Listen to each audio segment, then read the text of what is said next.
Alright, let's get right into it. Number 10. In 2016, a British astronaut posted a photograph online showing a small, spiderweb-like crack in one of the space station's windows, and NASA confirmed it had been caused by a piece of debris so small it was likely nothing more than a tiny fleck of paint or metal, traveling fast enough to nearly punch through reinforced glass. British astronaut Tim Peake, working with the European Space Agency, photographed the damaged window in the ISS cupola module in May 2016 and shared the image publicly, showing a chip roughly 7 millimeters across, surrounded by a circular crack pattern in the outermost of the window's 4 protective panes. NASA confirmed the damage was consistent with a micrometeoroid, or orbital debris impact, a fragment likely smaller than a grain of sand. The station travels at roughly 17,500 miles per hour, meaning even microscopic debris strikes with tremendous force, and NASA's Orbital Debris Program Office, tracking objects since the 1970s, estimates there are currently more than 128 million pieces of debris smaller than 1 centimeter orbiting Earth,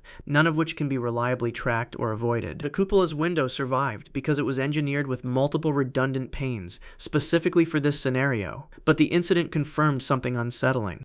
The station is under a constant invisible bombardment from debris too small to track and too fast to stop, and astronauts are separated from the vacuum of space by glass that has already been proven capable of cracking. Number 9. In 2018, scientists studying bacteria collected from surfaces throughout the space station discovered strains that had mutated into forms resistant to multiple antibiotics, thriving in an environment no microorganism on Earth has ever been forced to survive in quite the same way. A team of researchers led by Dr. Kasturi Venkateswaran at NASA's Jet Propulsion Laboratory published a study in 2018 in the journal BMC Microbiology, analyzing strains of Enterobacter buckindensis collected from the ISS toilet and exercise equipment. The bacteria were found to be genetically distinct from Earth-based strains and showed resistance to multiple classes of antibiotics, likely as an adaptive response to the station's closed, sterilized, high-radiation environment. The ISS is cleaned constantly and stocked almost exclusively with sterilized materials, conditions that, rather than eliminating microbial life, appear to be accelerating its evolution into hardier, more resistant forms with nowhere else to hide and no competition to hold it back. Venkateswaran's team noted the mutations do not currently appear to make the bacteria more dangerous to humans, but stressed that continued monitoring is essential precisely because a sealed, radiation-exposed, antibiotic-scrubbed environment orbiting the planet is exactly the kind of pressure cooker that could, over enough time, produce something genuinely difficult to treat, in a location where the nearest hospital is a 6-hour rocket ride away. Number 8. In January 2015, an alarm suddenly indicated a toxic ammonia leak inside the American segment of the station, forcing all 6 crew members to seal themselves inside the Russian segment and prepare to evacuate entirely, based on a warning that turned out hours later to be false. On January 14, 2015, sensors aboard the ISS triggered an emergency alarm indicating elevated ammonia levels in the cabin atmosphere, a substance used in the station's external cooling loops that is highly toxic if it leaks into breathable air. Following established protocol, NASA flight controllers immediately ordered the crew to don emergency oxygen masks and retreat into the Russian Zvezda service module, sealing the hatches behind them to isolate the suspected contamination. NASA astronaut Terry Virts and the rest of the crew remained isolated in the Russian segment for several hours, while ground teams analyzed the data. NASA later determined the alarm had been triggered by a computer relay glitch rather than an actual ammonia leak, and the crew was cleared to return to the American segment. NASA has publicly stated this was treated as one of the most serious emergency scenarios the station has faced, precisely because a real ammonia leak could have been fatal within minutes, and for several hours, nobody aboard the station or on the ground could be completely certain whether the threat was a false alarm or a genuine, invisible, odorless poison already spreading through the air they were breathing. Number 7. Since 2005, NASA has documented that a significant number of astronauts return from long-duration missions with measurable, sometimes permanent damage to their eyesight, caused by a condition scientists still do not fully understand and cannot reliably predict or prevent. NASA ophthalmologist Dr. Thomas Mader first formally documented the condition in a 2011 paper published in the journal Ophthalmology, describing flattening of the eyeball, swelling of the optic nerve, and folds in the retina observed in astronauts following extended stays aboard the ISS, a condition now officially named Spaceflight-Associated Neuroocular Syndrome, or SANS. The leading theory, studied extensively by NASA's Human Research Program throughout the 2010s,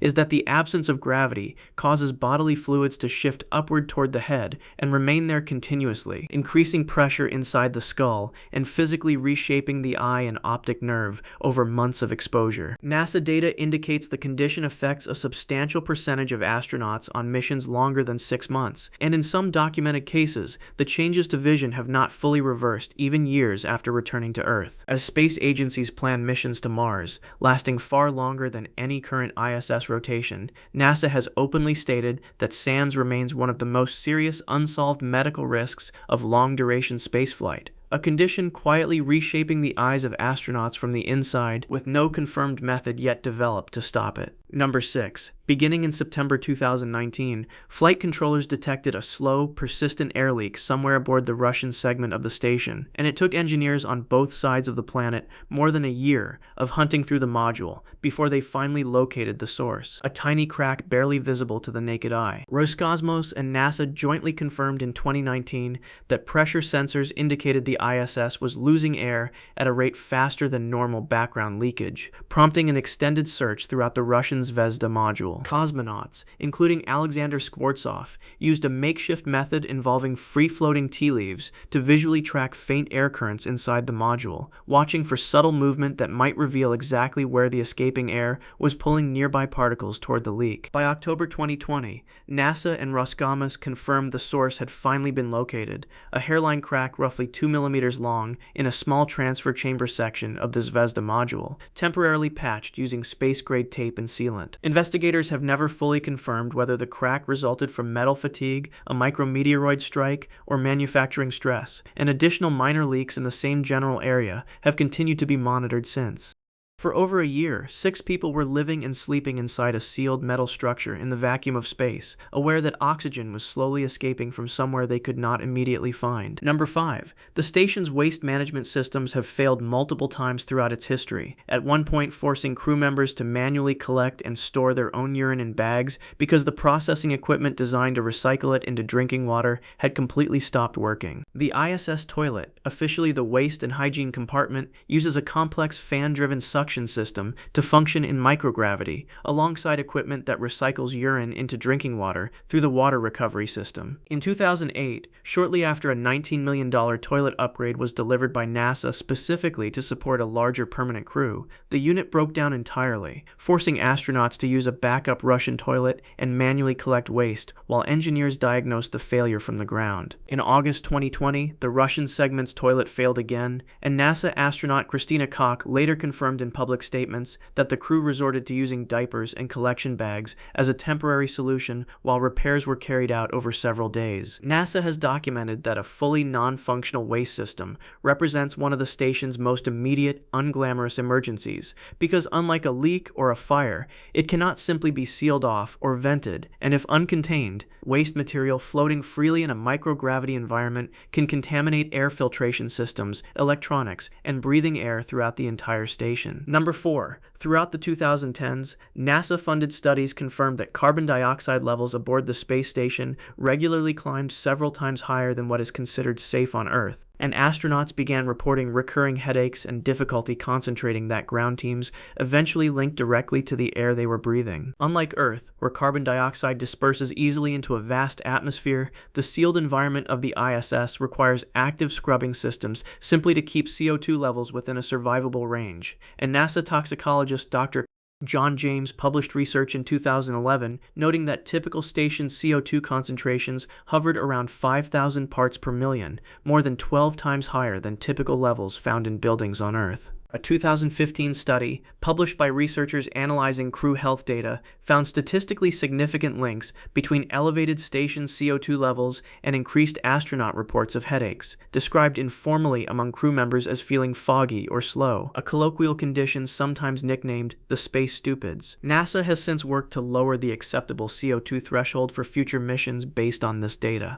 But for years, astronauts performing complex, safety-critical tasks aboard a multi-billion-dollar spacecraft were doing so while breathing air that, by any standard used in an office building on Earth, would have already triggered a ventilation complaint. Number 3. In 2013, an Italian astronaut's helmet began slowly filling with water in the vacuum of space, and by the time he made it back inside the station, he could no longer see, breathe properly, or hear anything besides his own breathing, coming within minutes of drowning inside his own spacesuit. On July 16, 2013, European Space Agency astronaut Luca Parmitano was conducting a routine spacewalk, designated EVA-23, when he began to feel water accumulating at the back of his helmet. As the spacewalk continued, the water spread across his face, entering his eyes, nose, and ears, and Parmitano later wrote in a detailed personal account published by the European Space Agency that he lost the ability to see or hear clearly and had to navigate back to the airlock, relying almost entirely on memory and touch. NASA's subsequent investigation determined that a malfunctioning fan pump separator inside Parmitano's suit's cooling system